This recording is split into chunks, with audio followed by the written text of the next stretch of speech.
ওই যে নতুন জালেম চিনেন নাকি আপনারা? তার মহাসচিব গতকাল শুনলাম খুব মন খারাপ, জাতীয় নির্বাচনে নৌকা প্রতীক নাই দেখে। ওনার খুব মন খারাপ শেখ হাসিনা নির্বাচনে নাই দেখে, এবং উনি বলতে চায় জামাত খুব খারাপ কারণ ৭১ নাকি অনেক কিছু করেছে। এই সংবাদ প্রচার হচ্ছে ভারতের মিডিয়াতে। এইদিকে দুষ্টু লোকরা বলছে প্রাপ্তবয়স্ক হওয়ার পরেও মহাসচিব সাহেব নাকি ৭১ মুক্তিযুদ্ধে অংশগ্রহণ করেন নাই। দুষ্টু লোকেরা তাইও বলছেন ওনার পিতা নাকি ৭১ কুখ্যাত রাজাকার ছিল। আমি কিছু বলতে চাই না, দুষ্টু লোকরা বলছে। পুরাতন জালেম আওয়ামী লীগ গণভোটে নায়ের পক্ষে আছে, এখন দেখি নতুন জালেমও নায়ের পক্ষে। প্রচারণার দায়িত্ব নিয়েছে ভারতের মিডিয়া। আওয়ামী লীগ, বিএনপি আর ওই নরেন্দ্র মোদী মনে হয় মিলেমিশে একাকার হয়ে গেছে।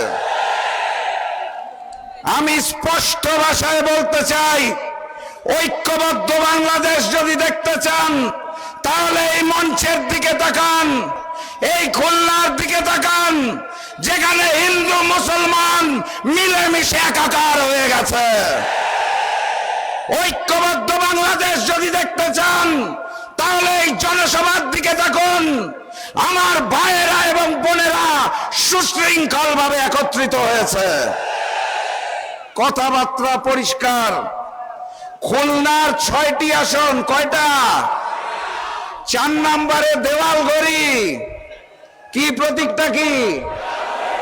আর বাকি ৫ আসনে কোনো ভেদাভেদ চাই না। আগামী দিনের প্রধানমন্ত্রী মানবিক নেতা ডক্টর শফিকুর রহমানকে খুলনার ৬ আসন উপহার দিতে হবে।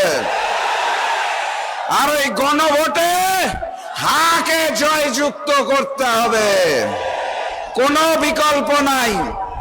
সারা বাংলাদেশে নতুন জালেমরা আমার বোনদের উপর আক্রমণ করছে, আপনারা জানেন তো।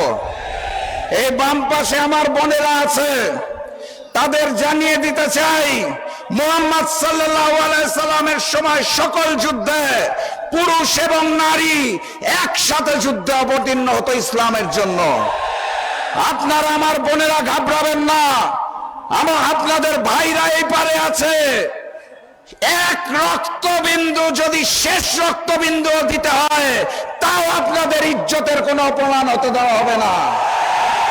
১২ তারিখে জালেমের পতন হবে, ঐক্যবদ্ধ বাংলাদেশের বিজয় হবে ইনশাআল্লাহ। বক্তব্য শেষ ২ লাইন। আগামীর প্রধানমন্ত্রীর নাম কি?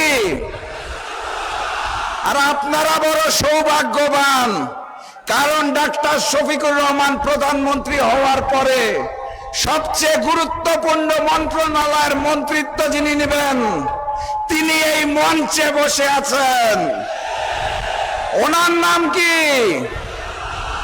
আলহামদুলিল্লাহ, খুলনাবাসীর জন্য অনেক অনেক ভালোবাসা।